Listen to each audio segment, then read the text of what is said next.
Doctor Narendra Dabholkar हत्या प्रकरणामध्ये आज निकालाचं वाचन केलं जाणार। पुण्यामधील विशेष न्यायालयामध्ये आज अंतिम निकाल देण्याची शक्यता आहे। तब्बल 11 वर्षांनंतर दाभोलकर कुटुंबियांना न्याय मिळणार का हे आज सनातन संस्थेच्या 5 सदस्यांवरती दाभोलकरांच्या हत्येचा आरोप आहे आणि या प्रकरणामध्ये आज निकालाचं वाचन केलं जाणार। तर हे प्रकरण नेमकं काय आपण बघूयात ग्राफिक्सच्या माध्यमातून। 20 ऑगस्ट 2013 रोजी पुण्यामध्ये ओंकारेश्वर पुलाजवळ डॉक्टर नरेंद्र दाभोलकर यांची हत्या झाली। एटीएस नंतर हत्या प्रकरणाचा तपास हा सीबीआय कडे देण्यात आला। सनातन संस्थेशी संबंधित डॉक्टर वीरेंद्र सिंग तावडे, सचिन अंदुरे, शरद कळसकर यांच्यावरती या प्रकरणामध्ये गुन्हे आहेत। दाभोलकर हत्या प्रकरणामध्ये पुणे विशेष न्यायालयामध्ये आरोपपत्र दाखल आहे। कर्नाटकातील गौरी लंकेश हत्या प्रकरणामध्ये दाभोलकर हत्येचे धागेदोरे सापडले।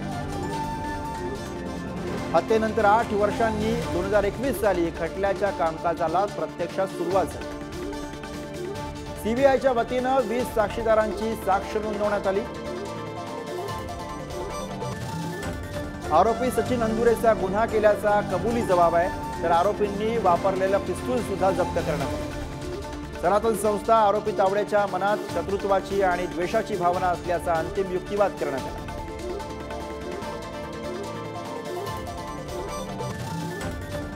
तर 11 वर्षांनंतर आता या प्रकरणामध्ये निकालाचं वाचन होत आहे, त्यामुळे आज नेमका निकाल काय लागणार याकडे अवघ्या महाराष्ट्राचं लक्ष। पुरोगामी महाराष्ट्राला हादरवणारी घटना ही 11 वर्षापूर्वी घडलेली होती आणि आज या प्रकरणामध्ये निकालाचं वाचन होतं। आणि याचविषयी अधिक बोलूया। पुण्यावरनं आपले प्रतिनिधी ज्ञानेश्वर चौतमल आपल्यासोबत आहेत। ज्ञानेश्वर, 11 वर्षापासून महाराष्ट्राला या निकालाची प्रतीक्षा आहे, आज या निकालाचं वाचन होतं आहे।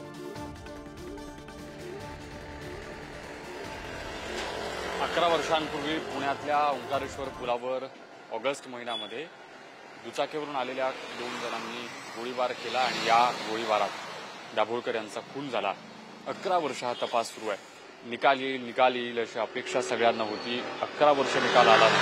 आज पुणे सत्र न्यायालयामध्ये विशेष न्यायालयामध्ये निकालाचं वाचन केलं जाईल। 11 वाजता हा निकाल येणं अपेक्षित आहे। हा निकाल येण्याच्यासाठी जे 11 वर्ष लागले, म्हणजे पुणे पोलिसांनी तपास केला, सीबीआयनं तपास केला, या वेगवेगळ्या तपासातले जे सगळे मुद्दे आहेत त्या वेळोवेळी सुनावण्या झाल्या। मात्र आज जो निकाल येणार आहे हा निकाल काय येतोय, दाभोलकर कुटुंबियांना न्याय मिळतो का, हे पाहणं या निमित्तानं महत्त्वाचं ठरणार आहे। 11 वाजता पुणे विशेष न्यायालयामध्ये या निकालाचं वाचन होईल आणि 11 वर्षात ज्या ज्या सगळ्या घडामोडी घडल्यात त्यानंतरचा आजचा महत्त्वाचा असलेला टप्पा निकाल वाचनाचा तो पार पडेल। पाहावं लागणार आहे की आजच्या निकाल वाचनानंतर दाभोलकर कुटुंबियांना न्याय मिळतो का आणि गेली 11 वर्ष जो लढा सुरू आहे त्यात आज काय हाती लागतंय।